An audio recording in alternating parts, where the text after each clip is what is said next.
আসসালামু আলাইকুম।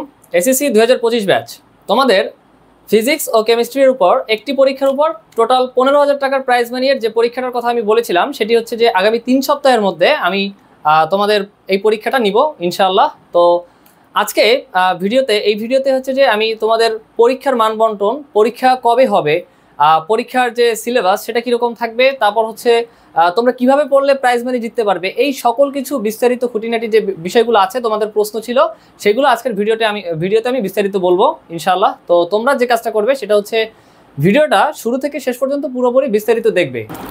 তো প্রথমেই আমি যে টপিকটা দিয়ে শুরু করব সেটা হচ্ছে প্রাইজ মানির তালিকা দিয়ে। তো পরীক্ষার যে প্রাইজ মানি দেওয়া হবে সেটা অবশ্যই মেধা তালিকার ভিত্তিতে দেওয়া হবে।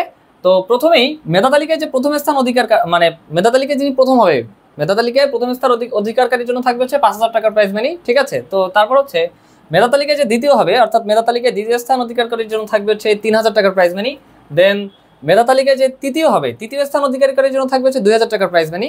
দেন হচ্ছে চতুর্থ ও পঞ্চম, এই দুইটা পজিশন, চতুর্থ এবং পঞ্চম এই দুই পজিশন যারা অর্জন করবে তাদের জন্য থাকবে হচ্ছে 1,000 টাকা, 1,000 টাকা, মানে 1,000 টাকা করে প্রাইজ মানি, ঠিক আছে।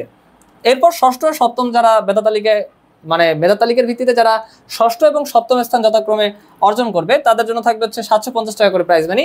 এবং অষ্টম, নবম ও দশম এই তিনটা পজিশন যারা অর্জন করবে তাদের জন্য থাকবে হচ্ছে 500 টাকা করে প্রাইজ মানি। অর্থাৎ টোটাল একটা পরীক্ষার উপর থাকবে সর্বমোট 15,000 টাকার প্রাইজ মানি। তো অবশ্যই তোমরা এখন থেকেই ভালোভাবে পড়া স্টার্ট করো, যাতে করে তোমরা প্রত্যেকেই ভালো একটা প্র্যাকটিস করতে করতে একটা ভালো একটা মানে পজিশনে তোমরা যেতে পারো ইনশাআল্লাহ। আচ্ছা, এবার আসা যাক পরীক্ষার মানবন্টন নিয়ে। তো পরীক্ষার মানবন্টনে যদি আমি আসি তাহলে ফিজিক্সে 50 নাম্বার থাকবে এবং হচ্ছে কেমিস্ট্রিতে 50 নাম্বার থাকবে। এবং ফিজিক্সের সর্বমোট হচ্ছে 50টা এমসিকিউ থাকবে এবং প্রতিটা এমসিকিউর জন্য 1 নাম্বার বরাদ্দ থাকবে। তো প্রতিটা এমসিকিউর জন্য যদি 1 নাম্বার বরাদ্দ থাকে আর 50টা এমসিকিউ যদি টোটাল হয় তাহলে ফিজিক্সে সর্বমোট নাম্বার হচ্ছে 50 নাম্বার থাকবে।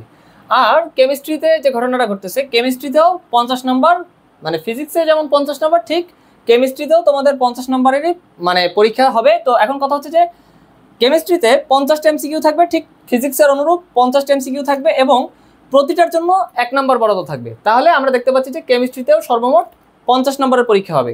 তাহলে আমরা সর্বশেষে যেটা বলতে পারি সেটা হচ্ছে ফিজিক্স ও কেমিস্ট্রি মিলে সর্বমোট 100 নাম্বারের পরীক্ষা হবে, ঠিক আছে। এবং পরীক্ষার সর্বমোট প্যাটার্ন কি, পরীক্ষার যে প্যাটার্ন সেটা হবে অবশ্যই এমসিকিউ বেসড, অর্থাৎ ফিজিক্সে 50টা এমসিকিউ এবং কেমিস্ট্রিতে 50টা এমসিকিউ।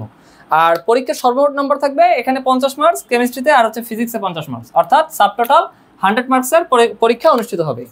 আচ্ছা, এবার আসা যায় কিভাবে পড়লে আমাদের প্রাইজ মানি জেতাটা সহজ হবে। তো আমাদের জাস্ট 3টা ধাপ অনুসরণ করতে হবে। 3টা ধাপের মধ্যে প্রথম ধাপটা হচ্ছে প্রতিটা ওয়ান শট এমসিকিউ ক্লাস তোমরা দেখবে। প্রতিটা ওয়ান শট এমসিকিউ ক্লাস তোমরা দেখবে, কারণ ওয়ান শট যে এমসিকিউ ক্লাসগুলো আমি নিব সেগুলোতেই সব মানে ইম্পর্টেন্ট যত হচ্ছে তোমাদের এমসিকিউ টাইপগুলো থাকবে, এমসিকিউর যে ইম্পর্টেন্ট যত টাইপসগুলো থাকবে সেগুলো হচ্ছে আমি ওয়ান শট এমসিকিউ ক্লাসগুলোতে কভার করে দেবো ইনশাআল্লাহ। আর ওয়ান শট এমসিকিউ ক্লাসের যে প্লে লিস্ট আছে সেই প্লে লিস্টের লিঙ্ক হচ্ছে কমেন্ট সেকশনে দেওয়া থাকবে। তোমরা কমেন্ট সেকশন থেকে খুব সহজেই সেখানে তোমরা অ্যাক্সেস নিতে পারবে।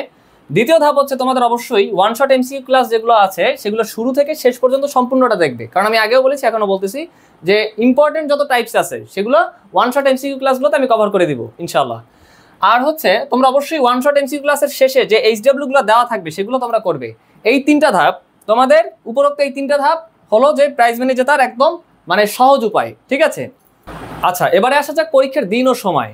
তো পরীক্ষার দিন ও সময় আমি মূলত তোমাদেরকে প্রথমে 10 মার্চ 2025, এই 10 মার্চ 2025 তারিখে তোমাদের পরীক্ষাটা আমি নিতে চেয়েছিলাম, কিন্তু তোমরা অনেকেই বলেছো যে এই দিন তোমরা অনেকে পরীক্ষা দিতে পারবে না। কাজেই তোমরা যে কাজটা করবে সেটা হচ্ছে তোমরা প্রত্যেকে তোমাদের সুবিধাজনক যে সময়, তোমাদের প্রত্যেকের নিজেদের সুবিধাজনক যে সময়টা তোমরা বের করতে পারবে সেটা অবশ্যই 10 মার্চ 2025 তারিখ থেকে 20 মার্চ 2025 তারিখের মধ্যে তোমাদের প্রত্যেকের নিজেদের সুবিধাজনক যে সময় তোমরা বের করতে পারবে সেই সময়টা অবশ্যই তোমরা আমার এই ভিডিওর নিচে কমেন্ট সেকশনে জানিয়ে দিবে, ঠিক আছে। তো তোমাদের মতামতের ভিত্তিতে আমি আমার টিমমেটদের সাথে পরামর্শ করে পরীক্ষার দিন ও তারিখ সেটা কবে হবে সেই রিলেটেড আমি সিদ্ধান্ত নিব এবং আমার চ্যানেল থেকে সেটা আমি পোস্ট করার মাধ্যমে জানিয়ে দেবো ইনশাআল্লাহ। তো আজকের ভিডিও এই পর্যন্তই। আসসালামু আলাইকুম।